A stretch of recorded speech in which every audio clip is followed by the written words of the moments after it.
Começa agora. Diário Econômico. Um oferecimento do Canal Rural. Uma análise das principais informações que impactam os mercados, a economia global e do Brasil. Apresentação Marco Caruso. Bom dia, pessoal. Hoje é sexta, 5 de abril e este é o seu Diário Econômico. Existe uma ideia popular de que os problemas supostamente vêm em três.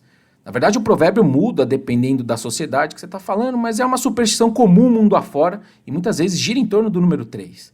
Aqui no Brasil tem aquela expressão, o azar nunca vem só, ou até aquela 3 é demais.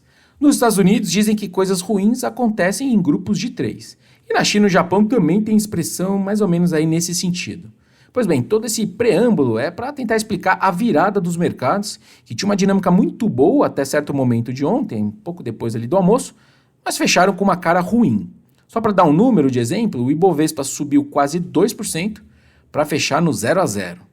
Indo para o primeiro problema, do lado geopolítico a gente teve o secretário de Estado dos Estados Unidos, o Antony Blinken, sugerindo que a Ucrânia vai se tornar membro da OTAN. E a gente sabe que se eles virarem membros da OTAN, a Rússia vai ter 0 dias para sair de lá, a não ser que ela queira uma guerra maior. Enquanto do Oriente Médio, a gente teve Israel colocando todas as suas embaixadas sob alerta e pedindo para os seus embaixadores não comparecerem a eventos públicos. Teve até uma notícia que chegou a especular que a CIA teria alertado que o Irã atacaria dentro de 48 horas. Do lado dos juros, o segundo problema, teve uma enxurrada de discursos de membros do Fed, num conjunto meio misto de mensagens. Só que o recado mais duro veio do Fed de Minneapolis, sugerindo que os Estados Unidos poderiam nem precisar de nenhuma redução de taxa ainda esse ano. Lembrando que o presidente do Fed de Minneapolis não é um membro votante de qualquer forma. Já entre os membros que são sim votantes, o discurso está muito mais naquela linha de ver mais alguns meses de dados para avaliar melhor o que dá para se fazer. A terceira frente veio do noticiário doméstico. Na verdade, foi um festival de fontes e especulações de vários tipos, mas todas ali rondando em torno da Petrobras.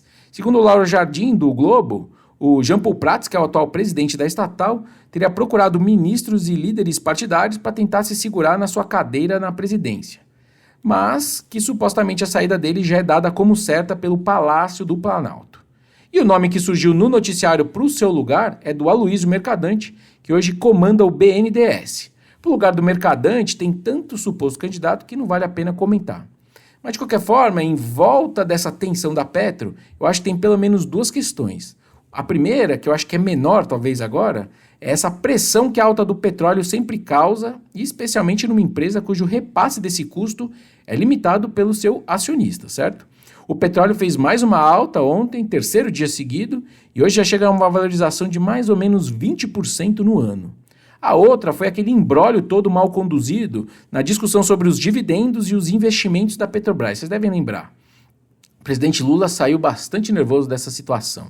Ela informou a Petrobras, que oficialmente não tem nenhuma decisão tomada quanto à distribuição extraordinária de lucros, depois ali que a Malu Gaspar, do Globo também, soltou notícia no meio da tarde de que houve, supostamente, um acordo sim no governo para pagar pelo menos metade, que é algo em torno de 20 bilhões de reais. Se fosse por aí, esses 20 bi, a Fazenda receberia 6 bilhões de reais de ajuda na sua meta fiscal do ano. Um número bem importante, né?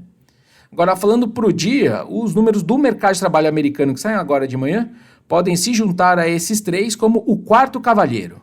Como eu argumentei outro dia aqui, os mercados já deram uma bela recuada nessa discussão de juros e tudo o que isso representa para o resto dos ativos. Só que agora falta entender qual é a tendência que a gente vai embarcar. O mercado de trabalho nunca se mexe muito rápido, fora em crises, né? Então, esse dado de hoje vai só responder parte dessa pergunta. Mas, enfim, eu entendo que um número em linha já com as expectativas já deveria ser visto como positivo para o apetite a risco. Como muita coisa já está com preços mais justos, de qualquer forma, a única certeza que dá para ter é que a gente não vai ter um dia sem graça. Bom dia, bons negócios e sorte sempre.